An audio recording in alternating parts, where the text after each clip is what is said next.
ধর্মের লক্ষ্য কি, ধর্মের উদ্দেশ্য কি, এটা কিন্তু আজকে বুঝবেন। আমার সামনে ধরেন এই একটা মোবাইল ফোন আছে, এটার লক্ষ্য কি বলেন তো দেখি? কথা বলা, তাই না? এই যে একটা ফ্যান আছে আমাদের সামনে, এটার লক্ষ্যটা কি? বাতাস দেওয়া।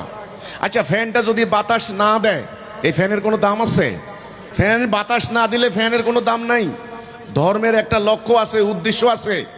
ধর্মের উদ্দেশ্য হচ্ছে মানবতা, মানবাধিকার, মানবিকতা, ন্যায় বিচার, শান্তি, সমৃদ্ধি, শ্রদ্ধা, সুখ, মায়া, মমতা, করুণা, দয়া, সহযোগিতা, সহমর্মিতা। এটা যদি সমাজে না থাকে, মনে রাখবেন ওই সমাজে ধর্ম নাই। যেটা আছে সেটা ধর্মের নামে খোলস।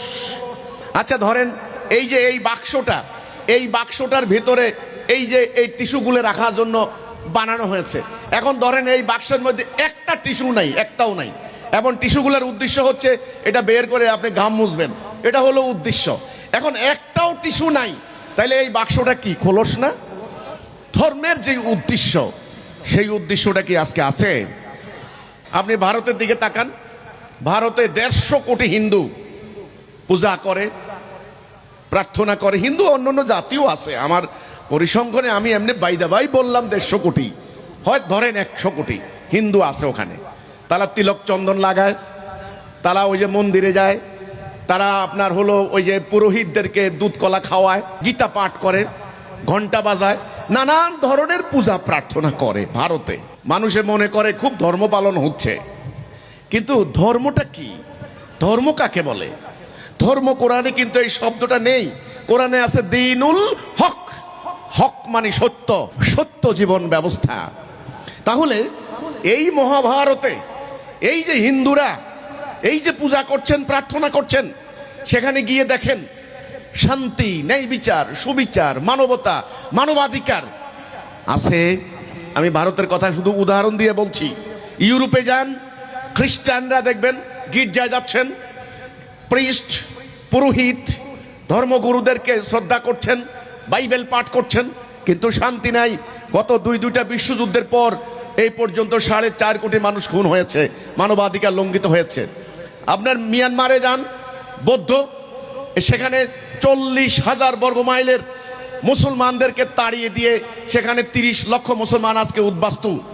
সেখানে কিন্তু বৌদ্ধরা কি করছে যে দেখেন, সেখানে ওই তিলক চন্দন লাগিয়ে গেরুয়া বসন পরে আপনার প্যাগোডা যাচ্ছে, বৌদ্ধং শরণং গচ্ছামি, সংঘং শরণং গচ্ছামি, মানে মন্ত্র পাঠ করছে, সবাই স্মরণ করছেন আর মানে প্রার্থনা করছেন। দেখেন মানুষ মনে করে খুব ধর্ম হচ্ছে। এবার আসেন আমাদের মুসলমানদের সমাজে, মসজিদে যাচ্ছেন, মাদ্রাসায় যাচ্ছেন, লক্ষ লক্ষ আলেম ওলামা নামাজ পড়ছেন, দাড়ি আছে, টুপি আছে, পাগড়ি আছে, আজান হচ্ছে, প্রতি বছর বছর ওয়াজ মাহফিল হচ্ছে, কিন্তু শান্তি সুখ আছে?